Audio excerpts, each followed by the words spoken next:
introduce myself. My name is Ryan Ham. I'm the Regional Fisheries Administrator for the Northeast region for Freshwater Fisheries Management. I'm going to briefly go over kind of what we're going to do tonight, and before I turn it over to Natalie Fisher to go over some of the proposed treatments. A couple of ground rules for our meeting tonight and information. Water fountains and bathrooms are in the back under that exit sign. If you need to go to the bathroom, do whatever there. Also, if you could please silence your cell phones. And if you need to take a call, just step outside, take a call, come right back in. As we go through this meeting tonight, discuss things, please keep in mind that everybody's here tonight because they care about the Harris Channel Lakes. They want to see a vibrant community around the lakes, fishing, boating, hunting, wildlife viewing, all that. So keep that in mind as we discuss things tonight. Probably to start off, I want to describe a little bit how FWC is moving forward after our pause in aquatic plant management. So we had a series of meetings throughout the state due to some concerns about the aquatic plant management program. We had listening sessions. We got a lot of really good input from folks, and some of the key things that we're moving forward with are working on developing habitat management plans for a lot of our key resources, the Harris chain included. Those are going to include, timing of herbicide treatments, important areas, things like that. Another thing is improving our timing of when we do herbicide treatments throughout the state. As well as working with contractors throughout the state to try to develop some means to include more mechanical harvesting within the statewide program. What was the fourth one I'm forgetting? Oh, and we're going to be developing a TAG group, which is a collection of influential stakeholders to kind of discuss and work on this aquatic plant management issue on a statewide level. So if you have questions about that statewide process, as we're going through the meeting tonight, and ideas on that are kind of separate or above the Harris chain, the best person to talk to will be Danielle, right there in the burgundy shirt. So I mentioned that briefly we're going to give a presentation about proposed treatment. We're going to go through that presentation, lake by lake, what we're proposing to maintain access and navigation this spring, as well as what has been completed in the past 9 months. So you guys kind of know what we've done and what's coming up and why it's coming up. After that, we're going to break out into groups and have more focused discussions, information sharing on various lakes and their proposed treatments, okay? The way we're going to do that, we set up, you guys have probably seen these maps that are spread throughout the room. There's 4 stations, okay? We've got 2 for Lake Harris, 1 in this corner, 1 in the back corner. Dan, give you a wave right there. Right there where Dan is, that map is another Harris station. And then the other lakes that we're going to talk about, Dora, Beauclair, and what else is back there, John? Lake Yale. John, give a wave, would you? Right there in the black shirt. Those are where you can discuss treatments on those lakes. And then in the back, far right corner, where front corner, where Danielle and Natalie are, we're going to be discussing Lake Eustis and Lake Griffin. So the idea here is that we follow to each one of these stations. We'll give you these little colored sticky dots. Red and yellow, and then blue and green. You place a sticky dot, a red and yellow one, where you don't want treatment to occur. Or these areas, I don't want you to treat here for whatever reason. Blue and green, you'll put where you would want us to treat. Say, I don't want Hydrilla to grow around this particular area, I'm going to put blue and green. You'll each get 3 sticky dots of each color at each station, okay? We'll also have, since there's multiple biologists there, and you may have concerns more than just here or there, People will have notebooks, flip charts where we can record some of our conversations, key concerns while we're doing that, okay? Once we do that, we'll do that for about 45 minutes. Come back at around 8 o'clock for a public comment session. What we'll do there is I'll moderate that discussion. If you have a comment or a question, raise your hand. One of the biologists will come to you with a cordless mic, hold it out for you, hold it out to you. You can ask your question, kind of like this. Ask your question, give your comment to me, and then I'll direct it to who may be best able to answer that question. And then we'll wrap it up at 8:30. If you've been to one of these meetings before or not, having your information on the sign-in sheet is very important because it allows us to disseminate information back to you once the meeting is done. If there are any tweaks to the proposed treatments that we have, we can communicate that to you, or timing of treatments, or future meetings. You can have all that information sent to you directly. We've got a pretty robust email list that's ever growing. So if you haven't signed in with your email address, please do so before you leave. So with that, I will turn it over to Natalie to begin her presentation. Thank you, Ryan. Good evening, and thank you for coming out tonight. I appreciate it. So in my presentation, I'm going to give you a review of what has been done in the fall and what we are proposing to tweak in the spring before the summer heat. So these are the treatments that our fiscal years run from July 1st to June 30th. So can you hear me okay? Okay. Huh?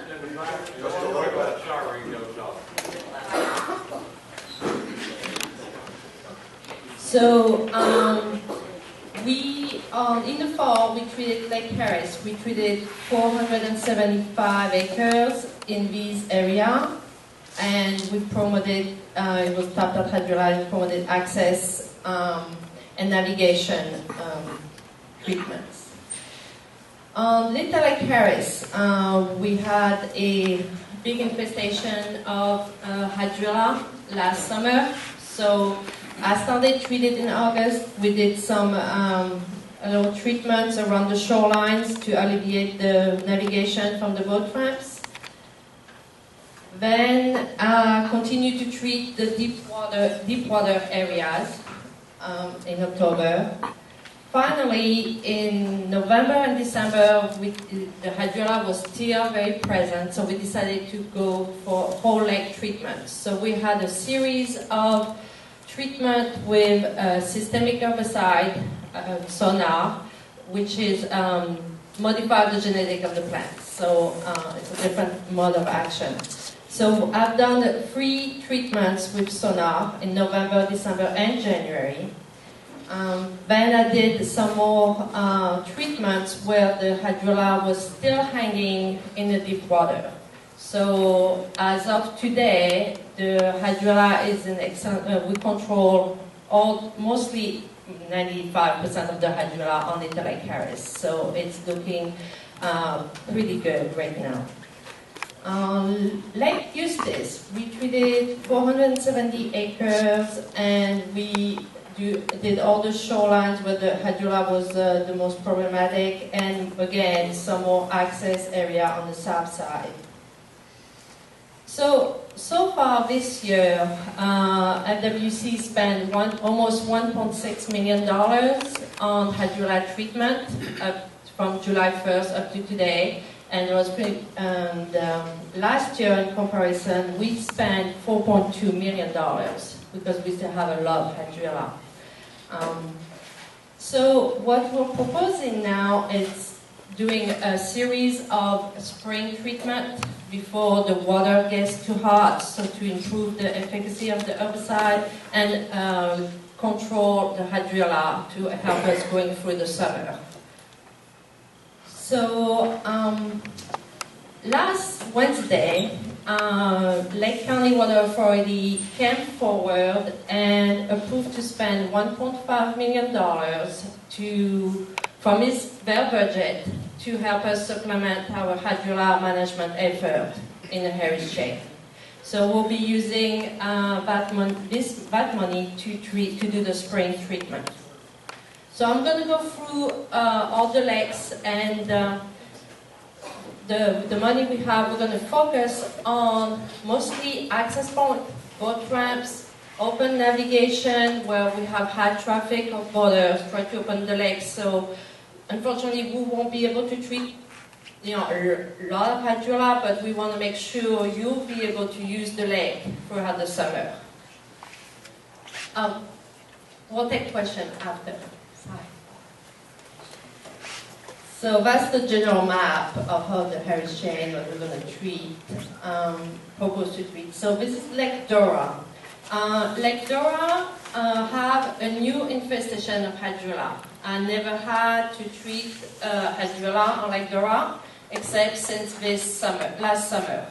So I would like to treat all the hydrilla present on Lake Dora to avoid to have an infestation like we have on Eustis, Griffin, or Harris. So these are the plots, mostly on the west side, the Tavares city front, and over all the way to on the north shore. This is where the hydrilla is present right now, and this is on the proposed area that I would like to treat to eradicate hydrilla, since it is a new infestation, and we have a lot of summer plant community in the Lake Dora that support the fisheries. So we'll try to be proactive.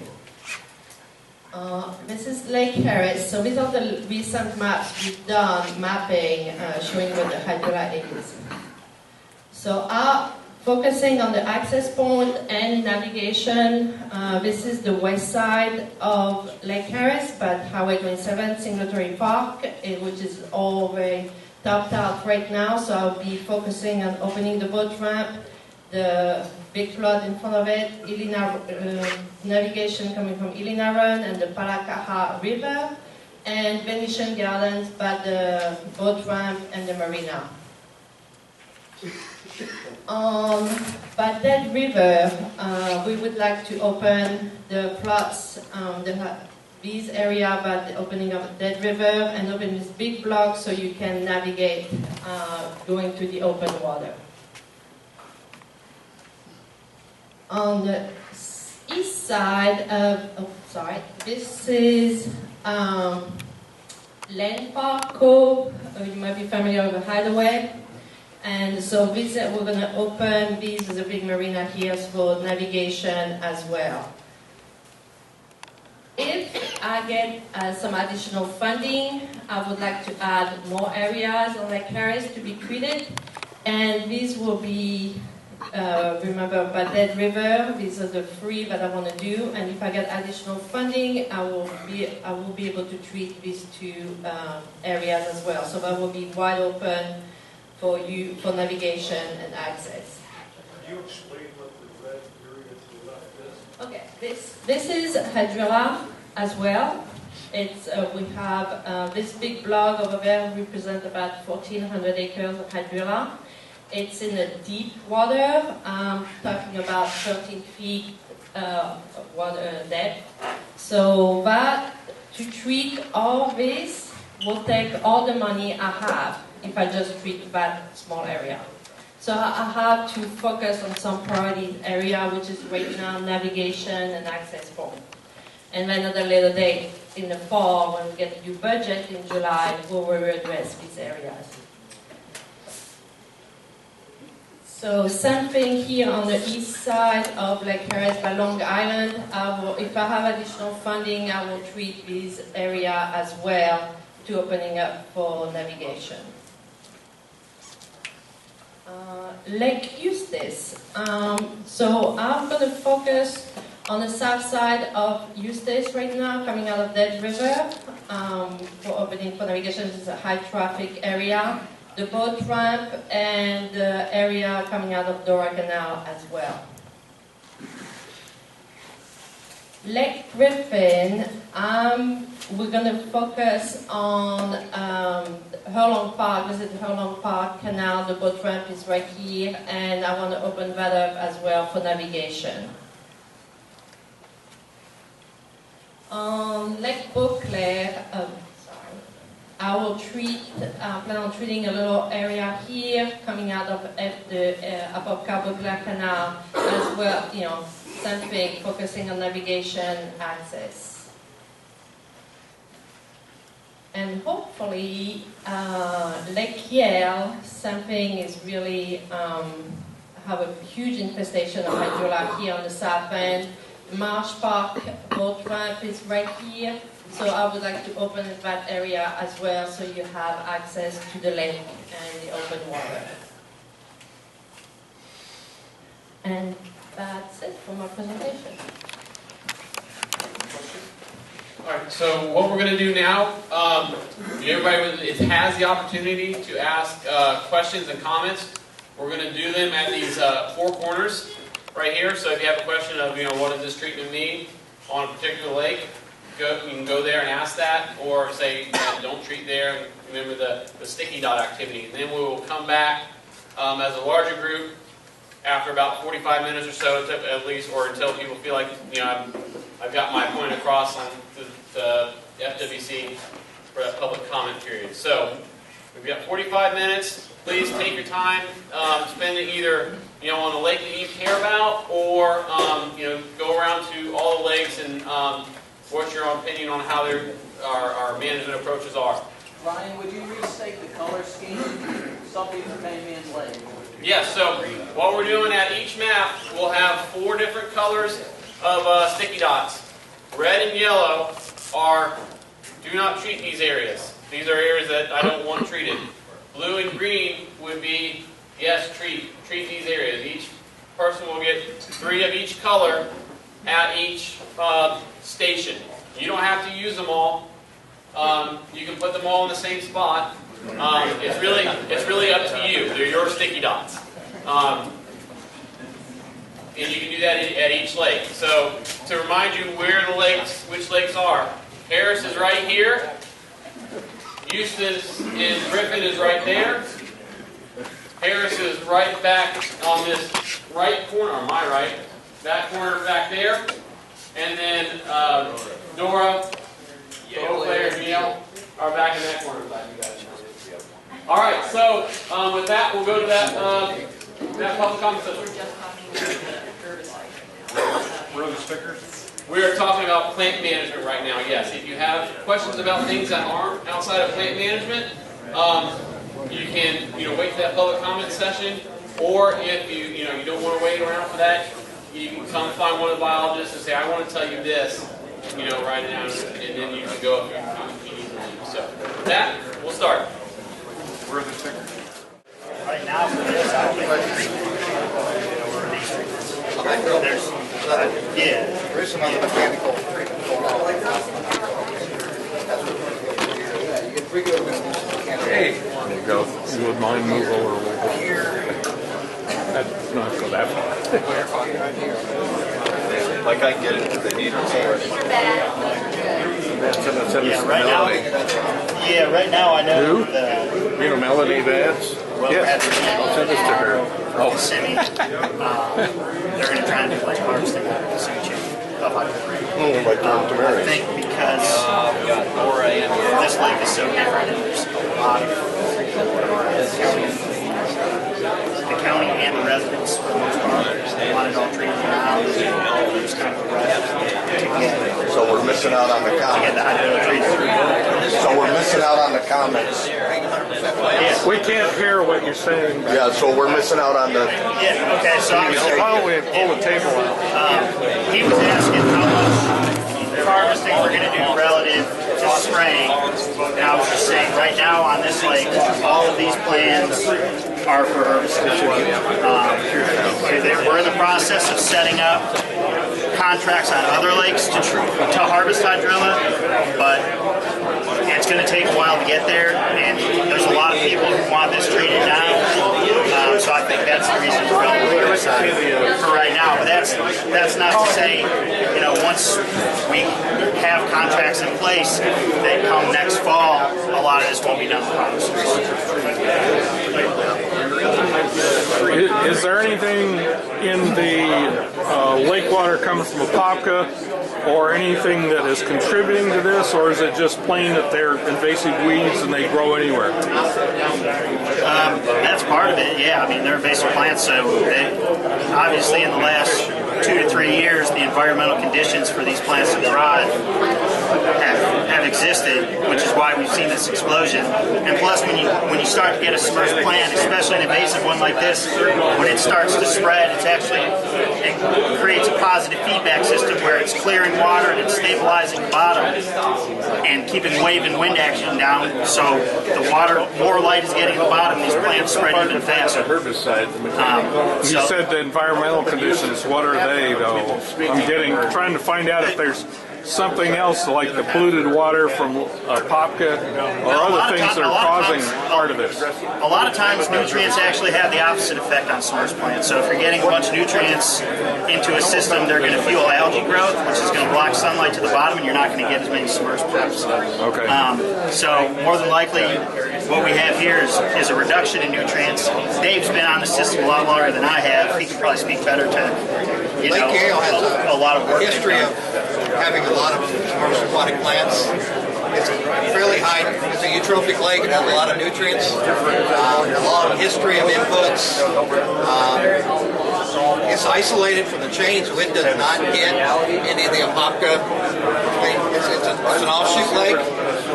So pretty much all its drainage. This part of Eustis, fairgrounds, up toward Umatilla. This is Water Authority Reserve. All these lakes up between Umatilla is where the water flows in. And this is the only outlet. No water's flown out of Yale in 6, 7, 8 years.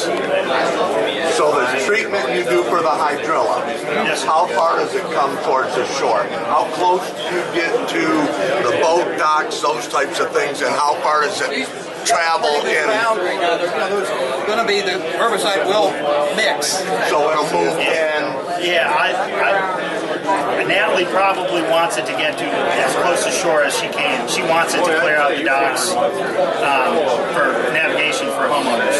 Because I know like over where we live right there, just up about, I don't know, 20, 30 houses up from the city of Tavares. Okay, so like there was a big spread of the Hydrilla. And it seems like, I don't know what you do to educate the boaters that if they stay out a little bit, but they were going right through the Hydrilla, of course they get through it, reverse their motor, and then it shoves it into all the other locations, which causes more of a problem. Right. So, is there, in your plan, is there also education for boaters? Well, that's a good question. You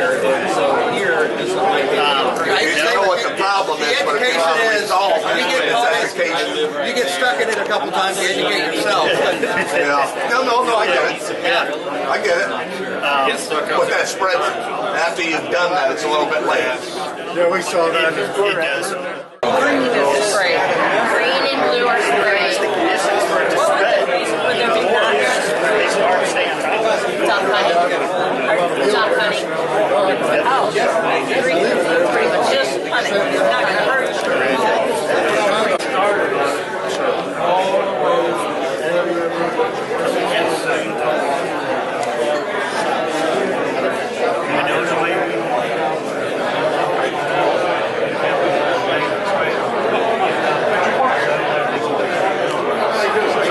These guys live in this cul back. Oh, yeah. This is probably the most traveled area you got around. Once you go through Dead River, I know. You can't afford to let that go bad. We saw it before. Yeah, I know. So that's why we focus on that area. You guys are doing a good job. They're not complaining. Yeah, it was really bad last year. Huh? We went up to his house last year. He lived on the west side of Lake Eustis. We were just going across Lake Eustis from the Dead River north, and had got hung It up. looks a lot better. Yes, I I have a path from fish camp.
The red dots indicate places where people do not want the hydrilla.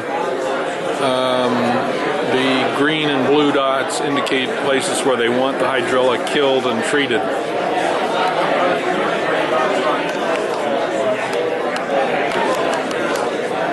So these bright colors is where the hydrilla is on Lake Griffin, and it's hard to see, but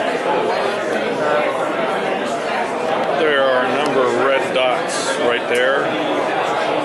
So the fishermen clearly know where the good fishing spots are, and they want hydrilla to stay there for the fish. And that's on the north end of Lake Griffin.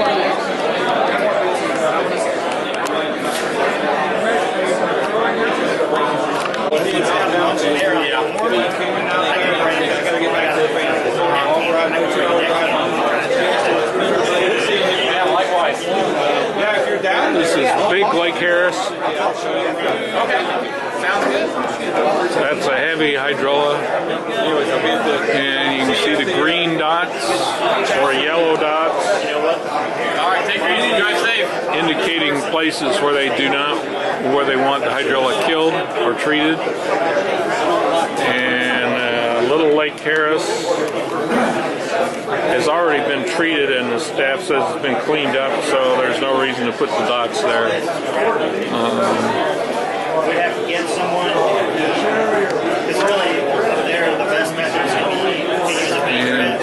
So this really reflects people that use these lakes or live on the lakes.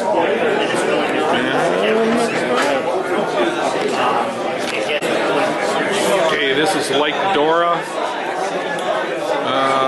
And these outlined areas are where the hydrilla is, and you can see a lot of green dots. People want to kill off the hydrilla along the shoreline in downtown Tavares. Thompson Estates. I'm trying to point. I live right there under the T on a canal. I get algae, but my boat isn't running, so I don't know. But it looks like there's hydrilla out here.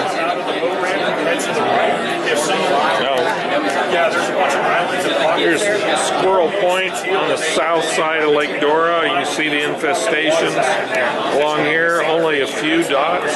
You got Deer Island, and it looks like nobody from Deer Island showed up, even though their shores have hydrilla out there.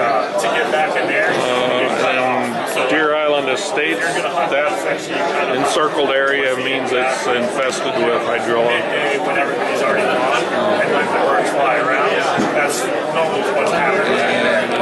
And this is Lake Yale.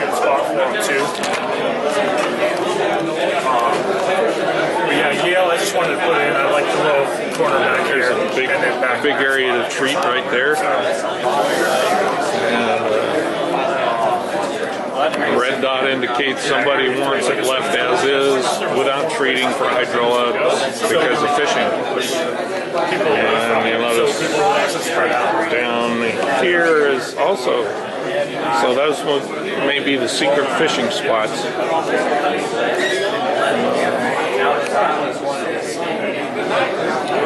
Okay, so Lake Gale.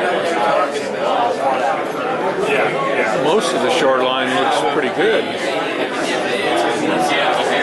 Alright, that's it. You've seen all the lakes. Take, another comment, you can always write it down or fill out this speaker card.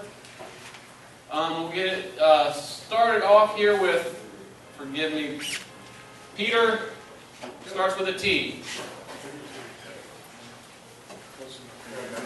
Mike's coming to you, sir. My name is Pete Dewitt. I live in Howie. I just wanted to comment that I appreciate you guys coming out tonight. And I went to the one in Eustis too, and I like the format there. And it was good to get to speak. I'm a fisherman on the Lake Harris.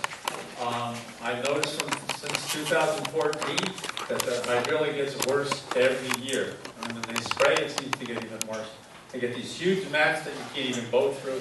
The tail end of Little Lake Harris is double run. It's a spring. You can't even get in there. It's one of the best fishing spots when the hydrilla's had. Now the hydrilla's down now. I don't know what's going to happen next. We'll take a look. I know you guys have done a lot of spraying. I'm just thinking, I wonder if you would consider maybe using something else. I've been online doing some research, and I see South Carolina, who has some of the top 10 bass lakes in the world, are using what they call sterile carp, and they've been able to control their hydrilla really well.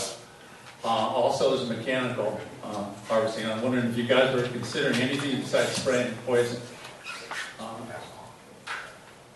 So I can kind of address the second part of that question, whether or not we're considering mechanical harvesting as an alternative to spraying. We are kind of evaluating now on a statewide level, working with contractors, and right now I believe that's being looked at on other water bodies in the state right now. And if it is efficient and effective, I see no reason why it wouldn't be utilized to some extent on the Harris chain. Right here, sir. Do you have sufficient equipment and staff to take care of all of our green dots? So now it's telling me the answer is yes. And count the dots too. If you live on the lake, what can we do to help you? As far as I know, I've talked to Natalie, and she does a great job and all that responding, so I appreciate that. We've been struggling on Lake Dora when you come right out of Tavares. Of course, boats go right to the hydrilla, it drags it right on, and it comes up all over the place. But after you spray, as a homeowner, what can we do to help clean that up, and how long will it take before we can do it? So are you the question more of what can you as a homeowner do to improve lake health and hopefully decrease overall spread of invasives? Or even get in and pull the hydrilla and everything out. Yeah, so do you want to go ahead and describe your permitting program and how you can go in and manage your shorelines? Yeah, I think exactly that too. When after we've treated it, hydrilla rolls up on the shoreline. Use the microphone, please.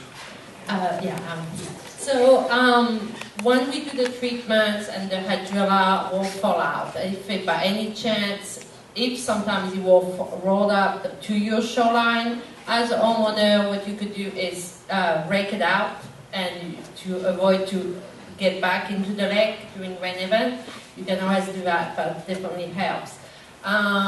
If you have an homeowner and you have some hydrilla growing back your dock and don't want to wait for us to do these treatments in the fall, in the spring and the fall, you can always apply for a permit, an aquatic plant management through me. You can always contact me, and I will direct you how to get an aquatic plant management to manage the hydrilla by your dock.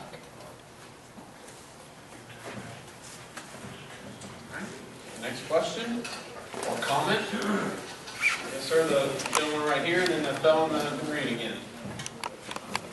Has anyone created a market for Hydrilla? Dog food, cat, I don't know. No, not yet. Go ahead, sir. I've said before, you can't kill it if you don't start the source. And that's, you know, it just needs to be banned and enforced. That you don't need phosphorus soil like anytime, anywhere. You're supposed to buy wants their yard to be really dark green and pretty. You know, it's costing a fortune to treat. If you don't stop the source, it's going to keep costing you a fortune to treat. You know, unless maybe you can talk to the guy from University of Florida and they could treat something to kill phosphorus. You know, y'all done an excellent job up my way in Griffin. I appreciate it. I call it. Y'all come right on. I spent some time with the Department of Agriculture, so I know what you're talking about. And it's a pain in the ass. You know, to try to fix something without ending the source. You know. But that's it. You got to stop the source, or you're just beating a dead horse over and over. You know, you're treating this time, go back, you're treating in midsummer, you're treating in fall, you're treating again in spring, saying, I hope that gets it, and you're back going through the routine every year, and just pouring more and more money on it. You know, homeowners don't need it. They say they do, because they, you know, but they don't need it. I don't use it on mine, won't use it on mine for that very reason. And if you put out a campaign and say, don't use it, you're killing our lakes. They're clear underneath all that crap, you get it gone, but you know, I don't know what else to tell you. Unless you find a magic wand, I think those are really expensive, except the ones over Disney. So good luck with it. I mean, like I said, y'all done a good job. When I call you, come. I don't have a problem at all with it. But, you know, it's an endless battle. Yes, very true. You know, nutrient enrichment of our freshwater systems is a great issue. One much larger than just aquatic plant management. And you know, kind of to the gentleman's comment earlier, what can we do? You know, it's you know, managing your property in such a way that your nutrients aren't getting into the freshwater lakes, rivers, and streams, and being conservation-minded in your daily life. So, a lot of things that folks can do. Can I chime in? May I chime in on that? Lake County was one of the first counties in the nation to ban phosphorus from detergents. It was Mike Berry's Lake County Water Authority and Joe Hill who kind of initiated that way back when. And the rest of the nation eventually followed suit. Lake County did pass an ordinance that bans the use of phosphorus fertilizers during summer months. Last year was kind of a get-to-know-you, non-enforceable year. They say they're going to start enforcing it this year. It's tough. How many people out here knew that you cannot use phosphorus during the summer? But that's to apply to commercial landscapers. It doesn't apply to homes. Not homeowners? Okay. No, that's the problem. Well, so a few people knew about it, but yes. Okay, so I need to correct mine on that. But most homeowners would be well advised to check with Ag Extension Service, have your soil tested, apply the phosphorus outside of summer months, and be responsible. That helps. But you're still going to have people do it because if you ban it, that means it's good, right? This sir up here in the baby blue hat had a question or comment? Hi, thank you. I think I have two parts to the question. One was, who pays for all of this? And the second one was, did the budget get cut? Because I saw one number up there was $4,200,000 in 16 and 17, and then the next number was $1,200,000 for 17-18. So did we get cut $3 million for this, or what? So I'll let Danielle kind of answer some of the budget intricacies. So The budget has been pretty steady. I mean, the budget goes up and down a little bit every year. But we manage plants around the entire state, so we have to work with the budget that we have. Our number one priorities are designated in rural exploding plants, water hyacinths and water lettuce. Then it's new infestations of hydrilla, then opening areas up in dense hydrilla, then to doing large blocks, and we're usually running out of money somewhere around opening areas up of hydrilla and doing large hydrilla block treatments. So the budget hasn't been cut, it's pretty steady, but we have to prioritize statewide. So, and we will continue to do that. We'll get a new budget July 1, and we'll look at how we're going to prioritize that throughout the state. So. Yes, sir. And I think you had your hand up earlier, and then I'll come back over here to you. I have a pretty loud voice, so you might be able to hear me a little bit. I'm on a canal, and recently I had an arborist at my house, and he had recommended that I don't use fertilizer at all, but to use millorgonite. Do you guys know anything about millorgonite and whether or not the effects of that are better than standard fertilizers? So I think with that kind of question, John mentioned it earlier, your best course of action is to get a hold of the local ag extension. They are the experts when it comes to soil and what amendments would be best given your situation. So I don't know that any of us are soil experts enough to qualify to answer that. So this gentleman over here. Yeah, just I've been going to county board meetings and Lake County Water Authority for years, and my comment is that I see everybody spending money on treating, but not on fixing at the source, as the one gentleman said.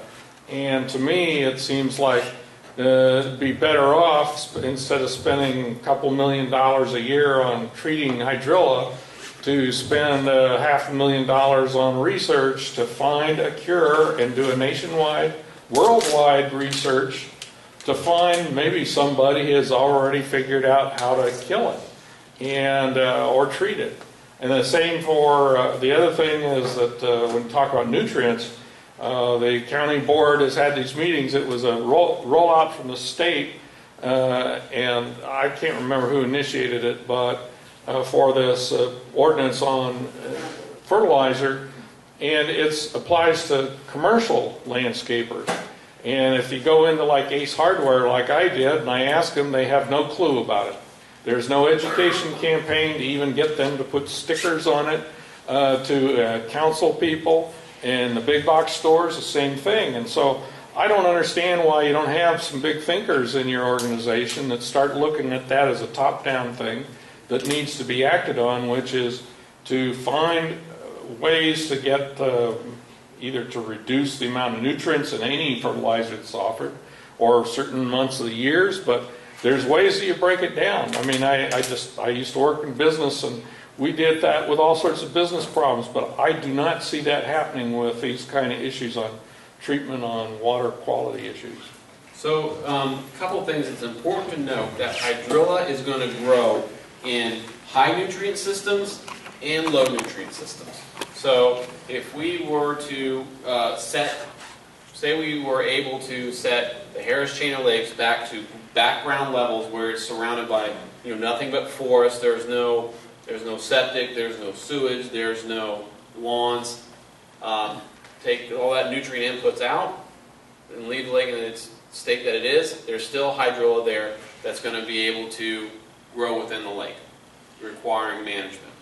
Now, you mentioned the need for big thinkers, someone working on the issue, enforcing fertilizer and stuff. There are state agencies that are tasked with that. Department of Agriculture oversees lots of agricultural actions, as well as the Department of Environmental Protection, who oversee water quality in the state.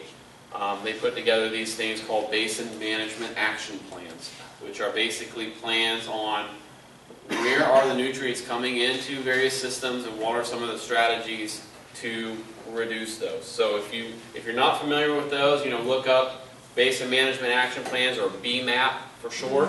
They exist for just about every high priority water body in the state. So got a question back over here. When we had the spring meetings around the state earlier this year and into last year, there was talk about this 20 to 30% vegetation, and it kept getting repeated that it was going to be left. Is FWC still committing to leaving 30% of the vegetation for the waterfowl life?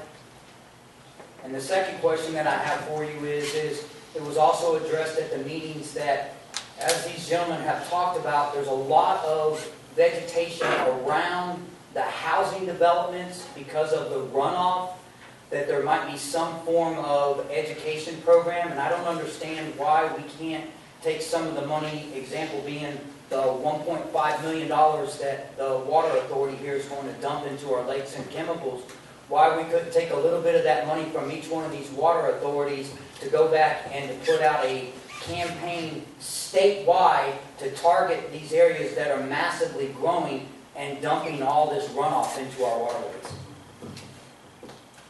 You might actually get away with that this time because Sanders is pushing for free water. So let me address the gentleman's question there. Let me kind of summarize the first part of the question of, you heard a lot earlier in the plant meetings about a desirable 20 to 30% coverage in lakes for fish and wildlife habitat. Are we committing to that? I think that 20 to 30% is such a rigid number that you can't necessarily apply it to lakes statewide in Florida and say I'm committing to that, because my lake, where I do a lot of my fishing and hunting, Orange Lake, if you said it's going to be 20 to 30% vegetation, no way, because that is a shallow prairie lake with lots of vegetation. It needs to be 70% vegetation for good fish and wildlife habitat.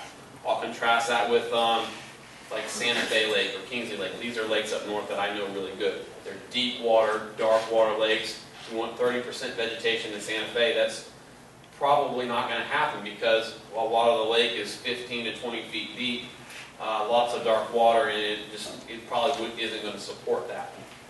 So what we are committed to is trying to manage fish and wildlife habitat that duck hunters, fishermen, homeowners can all use. And what that percentage is for coverage of submerged vegetation, emergent vegetation, is going to vary. It's going to vary between all these Harris chain lakes as well. What you need for good fish and wildlife habitat lake-wide on Lake Griffin is way different than what it is on Lake Dora, for example. So, we're committed to fish and wildlife habitat. But every lake probably has more than 30%. It's just the varying types. Yes, each lake is different. And what the wildlife that it can and should support is going to be different. Another question? Second part? Oh, second part, I'm sorry. Second part was, why wouldn't we use money for treatments on an education campaign to kind of look at the nutrient runoff issue? So there are programs that exist for that. A lot of times within government spending, different pots of money exist for certain needs. I can't take sport fish restoration money and build a road in a WMA. Even though that might be really good, it will help hunting, it will help access, I can't spend that money on that. Same thing with funds that are dedicated to aquatic plant management. They can't be, certain amounts of it can be spent on research. Natalie does lots of education whenever she's out doing her permitting, but those funds exist and are dedicated to aquatic plant management or other, different pots of money are dedicated to different actions. Other questions? Here? I just think that there's certain goals that could be met with your management, and I'm a very specific representation of the sailing community on, I can't. It's on. Lake Just gotta talk Eustis, about it. and, we have set, well, have club racing every other weekend, but we also have several regattas, and we have 50 to 60 to 70 boats that draw anywhere from 3 feet to 5 feet on the Flying Scots. And I can see where we could keep fish and wildlife habitat intact, but that we would lose sailing though, because we would be running into these. Would we know that there's a point where we can't get back, you know, what we have right now? Where the hydrilla or the growth becomes too much for us to try and treat it anymore? So the question is there a point at which it becomes too overrun? Too overrun, Not too overrun for fishing and for boats that only draw, you know, 12 or 18 inches maybe right. with their motors, but for our boats specifically, those are the ones I'm asking about. So I would say that the hydrilla management is an ongoing issue. We continue to manage it, and well, I don't foresee a situation where it gets to where people's uses on the water bodies are not available to them anymore, unless something very drastic happens, like it stops raining in Florida or something. We had several places where we couldn't race last year. So I guess I'm saying long term. There wouldn't be a long term loss. The issue is very costly, and we continue to try to do the best we can. And I appreciate that, and I see all of that. It's just notification. We're playing a world championship in 3 years. Mm-hmm. And it's notification so that people don't make plans to come here. How much lead time would we know to say? So I would say when there are events like that, same as like big bass tournaments, coordinate with FWC, let us know when, where, and how, and what you guys are doing, and so that we have that information to factor it in to these overall work plans.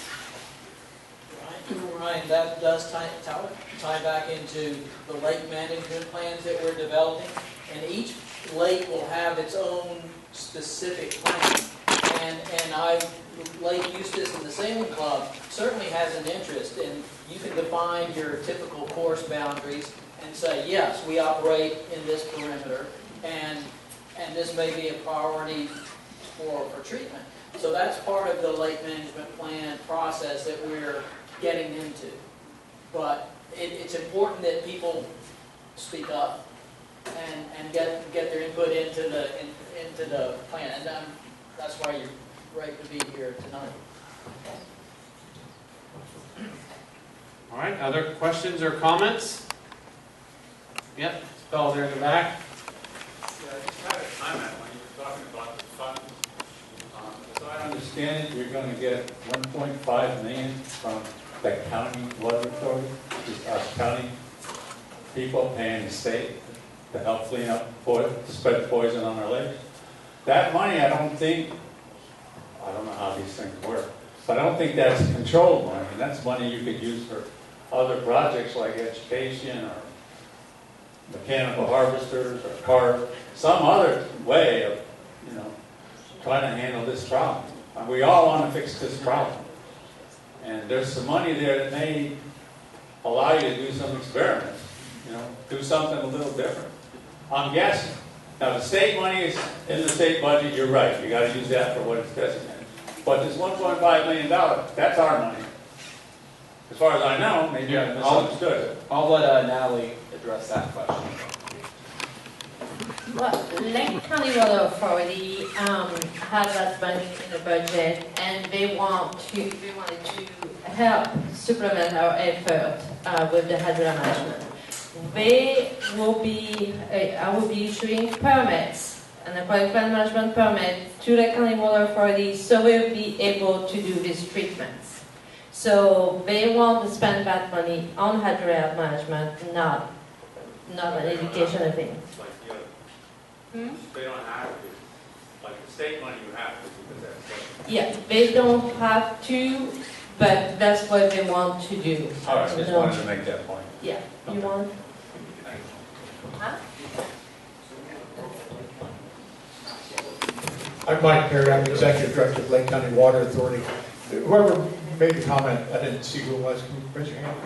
Yeah, he's right. We don't have to specifically put it into any particular activity, but the board has said we want to supplement the effort for hydrilla treatment in the Harris Chain for two reasons. One, that we're concerned that if we don't hit it hard enough now, that a $2 million problem is going to become a $10 million problem in the future. And secondly, that we want to make sure that that it's clear that what we're doing now is supplemental. It's not, we can't provide those funds every year to supplement the state. We're going to do it one time. Spray, you got to spray every year. Yep, but what the intent was is if you try to hit it hard enough, then they can, the management approach is to try to get it to the least amount that's out there so that you can manage it with the least amount of chemical possible. And we support that approach, so it's going to be up to the state, and you need to maybe be in touch with your legislative delegation, like we've been also trying to make sure that they have sufficient funding in the future to be able to handle the issues that they're dealing with the state. But your comment about we don't have to is absolutely correct. The board said, though, that's what they want to do because they don't want to let a $2 million problem become a $10 million problem next year. Did you address the effects of the water as Lake County Water Authority? With the poison being put into it? Yeah, we are relying on the professionals from Fish and Wildlife who deal with this all the time to utilize the appropriate chemicals, the appropriate controlled technology. We're not just, but we are providing funds to help the Harris Chain. And I know there's a lot of issues about putting herbicide in the water. Nobody likes to put herbicide necessarily in the water, but it's the only viable tool that really is going to make sense for hydrilla in the Harris Chain right now. All right, other question, comment?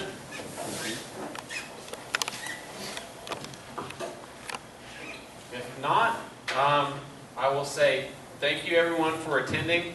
I know at my particular station there in the back, I had really good conversation with folks. I hope it was the same everywhere else. The comment session was very good. Good discussions. If you haven't signed in, please do so. You know, that contact information is going to allow us to communicate back with you on these treatments and future management.